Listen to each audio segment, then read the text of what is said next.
क्रोधित होकर विधुलता ने उस पर बकवास करने का आरोप लगाया।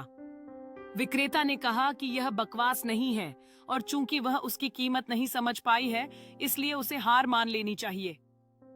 ये शब्द सुनकर विधुलता विक्रेता से निराश होने लगी। घंटों बहस करने के बाद उन्होंने प्रांतीय न्यायालय जाने का फैसला किया। विधुलता ने न्यायालय में प्रवेश किया, जहां उसे अपने अधिकारों के लिए लड़ना था। उसने अपनी सभी तैयारियां की थीं और उसके मन में विश्वास था कि वह अपनी बात सिद्ध कर सकती है। विधुलता ने अपने मामले की मजबूती से प्रस्तुति दी। उसकी आवाज में साहस था और उसने सभी तर्कों को सुसंगत तरीके से रखा। विक्रेता उसकी बात सुन रहा था, लेकिन उसकी आंखों में असहमति की चमक थी। न्यायाधीश ने चुप्पी बनाए रखने के लिए हाथ उठाया और सभी को सुनने की ध्यानपूर्वक मुद्रा में देखा। विधुलता की धड़कनें तेज हो गईं, वह अपने फैसले का इंतजार कर रही थीं।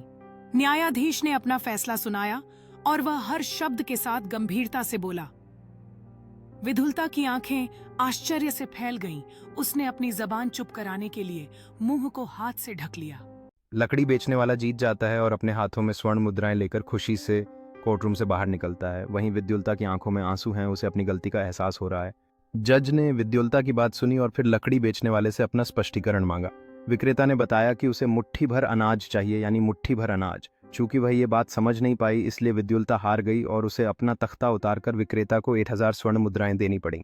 विद्युलता कोर्ट के बाहर निकलती है। उसकी पीठ झुकी हुई और आंखों में मायूसी है, यह सोचते हुए कि कैसे इतना बड़ा नुकसान हो गया। वहीं बाहर खड़ी भीड़ आपस में चर्चा कर रही है कि कैसे इस मामले ने सभी को चौंका दिया। विद्युलता एक बेंच पे बैठी है, उसकी निगाहें जमीन पे हैं। वह सोचती है कि कैसे उसने अपनी स्थिति को इस हद तक पहुंचाया। तभी उसका एक दोस्त उसके पास आता है, हाथ बढ़ाकर उसे सांत्वना देने का प्रयास करता है। विद्युलता अपने दोस्त की ओर देखती है। उसकी आंखों में कृतज्ञता की झलक है, जैसे वह अपनी भावनाओं और पछतावे के बारे में बात करने के लिए तैयार हो रही है। दोस्त उसकी तरफ मुस्कुराते हुए बैठ जाता है, उसे प्रोत्साहित करता है कि वह अपने विचार साझा करे और आगे बढ़ने का रास्ता अपनाए।